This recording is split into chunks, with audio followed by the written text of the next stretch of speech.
right now. All right. Kelce, I know it never gets old, but Mahomes to Kelce, what's that like in a big game like that? That game was a lot more than just Mahomes to me, man, and that's why it was so fun. You got a guy like Sky Moore coming up big throughout the entire game. On top of that, Justin Watson. I mean, even in that last drive for us, you know, Marquez gets us going early. Pat makes a huge play with his feet. It's just those are the best, man. Those are the best. When everybody gets a piece of the pie, that's the best. When you follow up and looking at those rookies, especially on both sides of football, how important is it as you progress and hopefully get to the playoffs? Is their play in the way that they contribute to the team? Well, it's important that you know they're going to have how would I put this? They're going to have battle wounds, right? They're going to have things that happen throughout a game, throughout a season that they're going to have to learn from it, and it typically happens when they lose on a play, maybe how we lose in a game, and then we learn from it and we get better because of it. And it's, you know, jobs like and it's puts it on us as leaders to be able to get them to follow along and be able to, you know, find a way to win those games even when it is, you know, a learning situation for the young guys. Travis, when the Chargers score and you guys are getting ready to go back out there to the game-winning drive, basically, I wonder what you're saying, what you're thinking, and if you could just explain the emotion of scoring that touchdown and what that feels like when they're doing so much to. This is what we practice, man. This is what we practice day in, day out. Throughout the off season, you know, Coach Eric Bieniemy stresses a lot about situational football, and 2 minutes to win the game, down 4. That's a situation that we harp on a lot, and it's just a whole lot of fun, and the emotion to be able to persevere through that, man. It's like a ticking time bomb, man. Once you get in the end zone, man, you just explode. You just do that. You just fired that ball, right? Yeah, sorry if I hit somebody. I don't have a whole lot of accuracy with this thing. That's why I moved the tight end. Sorry about that.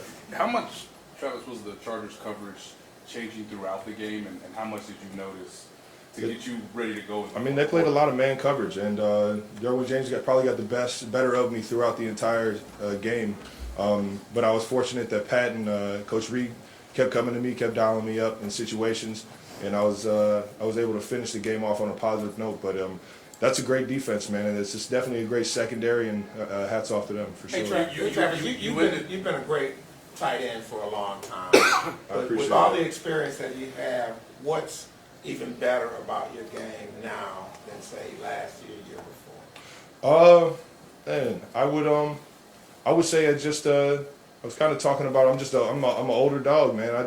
Throughout my years I just learned from situations that I've been through on the football field, situations that I've, you know, seen on the football field, and I just keep accumulating all that data and just put it in this computer up here and hope that I can use it to my advantage when the time's needed, man. And that's kind of where I'm at with it at that. Travis, hey, hold on. We're gonna roll real quick. We're gonna go Adam, then Nate, Aaron, Eric, and then we're gonna roll. Travis, any more sense than normal that you had to make some plays tonight, given the fact that Juju didn't play, McColl didn't play, and Kadarius went out real early? Yeah, we didn't have our full arsenal of weapons, man, and that's you know, knowing that it was going to be an opportunity.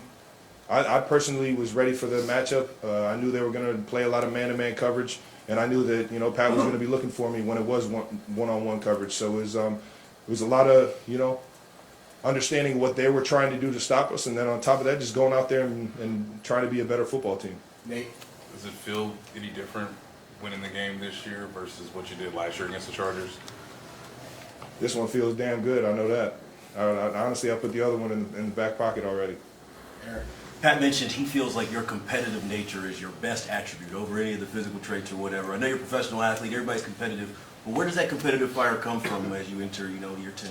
Man, just my appreciation for the game, my appreciation for the guys before me to give me the platform and the opportunity to do what I do today. The Kansas City fans, the organization, there's a lot of people in this building that pour their heart into this entire, you know, orchestra of things, and you know, I just put it on my back and just lead with my heart to be able to go out there and perform and be accountable for those people. And I don't know, it was just the way I was raised, I guess.